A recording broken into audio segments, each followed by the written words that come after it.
Labubu horror story. मिलिन अपने dog bio के साथ चाइना के शंघाई शहर में रहती थी। वैसे तो वो चाइना के एक छोटे से गांव से थी, पर अपने फादर की डेथ होने के बाद वो अपनी माँ और बहन के लिए पैसे कमाने शंघाई शिफ्ट हुई थी। मिलिन की पर्सनालिटी बहुत ही स्वीट सी थी और वो एक टॉय शॉप में काम करती थी। उसे टॉयज बहुत पसंद थे, लेकिन उन टॉयज में से उसे सबसे ज्यादा पसंद थी डॉल्स। क्योंकि वो एक टॉय शॉप में काम करती थी, तो वो डिस्काउंटेड रेट्स पर अपनी मनपसंद डॉल्स ले लेती थी। उसके घर में अलग अलग देशों से आई हुई यूनिक डॉल्स थी। एक दिन उसकी शॉप में एक लिमिटेड एडिशन लबूबू डॉल का कलेक्शन आया, जहां सारी डॉल्स आते ही बिक गईं। एक डॉल मिलिन ने पहले से ही अपने लिए अलग रख ली थी। उस लबूबू डॉल का कलर गोल्डन था, एक ऐसा शेड जो बाकी लबूबू डॉल से अलग था। वो डॉल बहुत ही सुंदर थी और उस लबूबू जितनी क्यूट स्माइल मिलिन ने पहले कभी नहीं देखी थी। मिलिन उस लबूबू डॉल को अपने घर ले गई। वो उस दिन बहुत खुश थी और बस उस लबूबू डॉल को निहारती जा रही थी। उस डॉल की प्यारी सी नीली आंखें, गोल्डन कलर का सुंदर सा फर, लंबे लंबे कान और प्यारी सी बड़े बड़े दांतों वाली स्माइल। मिलिन ने उस लबूबू को जोर से गले लगाया, उसकी ढेर सारी फोटोज खींची और अपने डॉग बाओ को उसकी डॉल फैमिली के नए मेंबर से इंट्रोड्यूस कराया। पर जहां बाओ सारी डॉल्स को देखकर खुशी से अपनी पूंछ हिलाता हुआ पूरे कमरे में इधर उधर भागता था, वहीं वो उस लबूबू डॉल को देखकर बहुत जोरों से भौंकने लगा, गुर्राने लगा। मिलिन को ये बात थोड़ी अजीब लगी, पर उसने सोचा कि बाओ शायद डर रहा होगा, तो उसने डॉल को अपनी शेल्फ पर रखा और सोने चली गई। मिलिन का डॉग बाओ, जो हमेशा उसके पास सोता था, उस डॉल को घूरता रहा और कमरे से बाहर भाग गया। अगली सुबह ऑफिस जाने से पहले बाओ लबूबू को देखकर जोर से भौंक रहा था। जैसे ही मिलिन घर से निकलने वाली थी, बाओ ने उसकी जीन्स पकड़ ली और उसे खींचकर उसके शेल्फ के पास ले जाने लगा। मिलिन ने बाओ को डांटा, लेकिन वो सुन ही नहीं रहा था। मिलिन ने गुस्से में बाओ को बाथरूम में बंद कर दिया और शॉप के लिए निकल गई। उस दिन उसका अपने टॉय स्टोर में सबसे खराब दिन गुजरा। हमेशा सबसे प्यार से बात करने वाली मिलिन अपने कस्टमर से लड़ पड़ी और उसे पता नहीं उस पर इतना गुस्सा आ गया कि वो उसके ऊपर चिल्ला दी। उसके बॉस ने उसी वक्त मिलिन को बहुत डांटा और उसे काम से निकाल दिया। मिलिन को कुछ समझ नहीं आया कि उसे अचानक इतना गुस्सा कैसे आ गया। वो रोते रोते वापस घर गई। उसने अपने बाथरूम का दरवाजा खोला। This is a true story. One night, 17 kids walked outside, and they never came back. Matthew, where are you? A lot of people die in this story, in a lot of really weird ways. This is where the story really starts.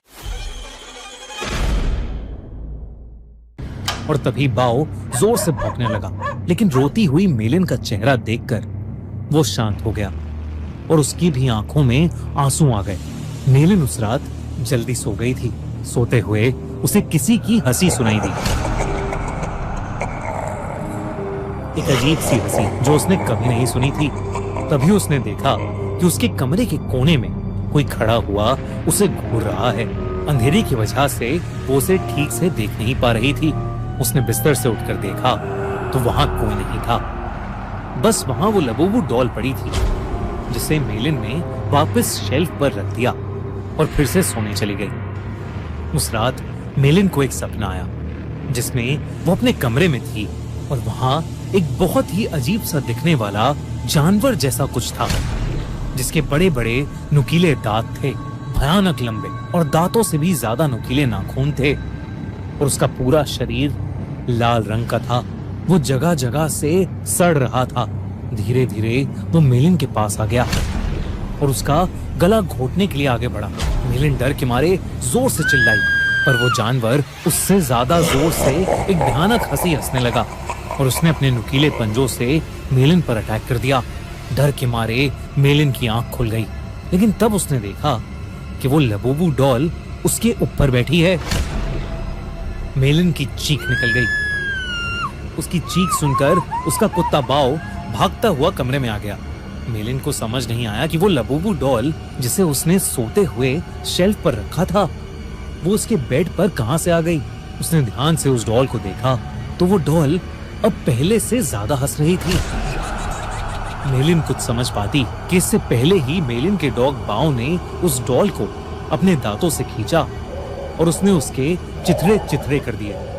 मेलिन पसीने से भीगी हुई थी और उसका sir दर्द से फट रहा था, इसलिए उसने बाओ को कुछ नहीं कहा। मेलिन ने उस लबूबू डॉल को डस्टबिन में डाला और बाओ को अपने पास बुलाकर फिर से सोने चली गई। जब वो सुबह उठी तो उसका सर पिछली रात से भी ज्यादा दर्द कर रहा था। साथ ही साथ उसके हाथों पर छोटे छोटे लाल दाने आ गए थे। बाओ भी कमरे में नहीं था। उसने बाओ को आवाज लगाई पर उसको अपनी बात का कोई जवाब नहीं मिला। मेलिन हॉल में गई लेकिन बाओ वहां भी नहीं था। वो पूरा घर ढूंढने लगी लेकिन वो कहीं नहीं मिल रहा था। आखिर में वो अपने बाथरूम में गई। बाओ बाथरूम में भी नहीं था, लेकिन जब उसने अपना चेहरा शीशे में देखा तो उसका पूरा चेहरा उन छोटे छोटे लाल दानों से भर गया था। ऐसा लग रहा था कि जैसे किसी ने उसे काटा हो। तभी बाथरूम मिरर में उसे दिखा कि उसके कंधे के पीछे कुछ भयानक सा था जो बिल्कुल उस जानवर के जैसा लग रहा था जो उसके सपने में आया था, और वो जोर जोर से हंस रहा था। पर जैसे ही मेलिन मुड़ी, वहां कोई जानवर नहीं बल्कि बाथरूम के शेल्फ के ऊपर लबूबू डॉल रखी थी। मेलिन को ये अपनी आंखों का धोखा लगा। उस लबूबू डॉल को तो उसके कुत्ते बाओ ने तहस नहस कर दिया था, तो अब वो डॉल वहां कैसे आ सकती थी। बल्कि अब उस डॉल के चेहरे की स्माइल एक प्यारी सी स्माइल से बदलकर एक बहुत भयानक हंसी में बदल चुकी थी। मेलिन अब घबरा गई थी और वो बाओ को आवाज देती हुई घर के बाहर चली गई, लेकिन वो आसपास कहीं नहीं मिल रहा था। जब वो वापस घर में घुसी तो उसके होश उड़ गए। वो लबूबू डॉल अब किचन के सिंक के पास पहुंच गई थी। उस डॉल के हाथ और दांत लाल पड़े थे। जब मेलिन ने सिंक के नीचे देखा तो उसके रोंगटे खड़े हो गए। वहां उसके डॉग बाओ की बॉडी पड़ी थी और उसमें से खून बह रहा था। ऐसा लग रहा था कि जैसे उसको किसी ने बुरी तरह नोच खाया है। बाओ मर चुका था और ये देखकर मेलिन की हालत खराब हो रही थी। उसे समझ आ गया था कि ये लबूबू डॉल कोई आम डॉल नहीं है। उसने इंटरनेट पर लबूबू डॉल से जुड़ी इंफॉर्मेशन सर्च करनी शुरू कर दी। इंटरनेट पर उसने न्यूज़ पढ़ी तो कई लोगों को उनकी लबूबू डॉल्स हॉन्ट कर रही थी। पूरी दुनिया भर में लबूबू डॉल्स के हॉन्टेड होने के ऐसे कई केसेस सामने आ चुके थे। लबूबू डॉल लोगों को बाइट कर रही थी और उनके साथ बुरी बुरी चीजें घट रही थीं, जैसे उनकी जॉब चले जाना, उनका बीमार हो जाना या उनके किसी करीबी की मौत। ये सब न्यूज़ पढ़कर मेलिन और ज्यादा डर गई थी। उसे समझ आ गया था कि उसकी लबूबू डॉल हॉन्टेड है। उसने देरी न करते हुए डॉल में आग लगा दी और उसकी राख को एक जार में डालकर पास की नदी में बहा दिया। उस रात ये सारा किस्सा उसने अपनी छोटी बहन को फोन पर बताया।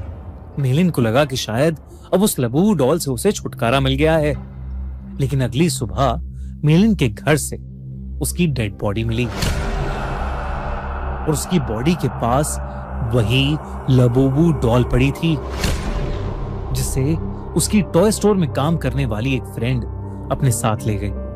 आजकल कुछ लोग इंटरनेट पर यह भी कह रहे हैं कि लबूबू डॉल एक बहुत ही खतरनाक और एक इविल डीमन पज़ुज़ू का दूसरा रूप है। कई कंट्रीज में इन्हीं इंसिडेंट्स के चलते लबूबू को बैन कर दिया गया है, तो कई जगह लबूबू पर प्रीस्ट ने एग्जॉर्सिज्म भी किए हैं। दोस्तों, आपको क्या लगता है, क्या लबूबू डॉल सच में कर्स्ड है? क्या उसमें सच में एक डीमन है या ये सब बस एक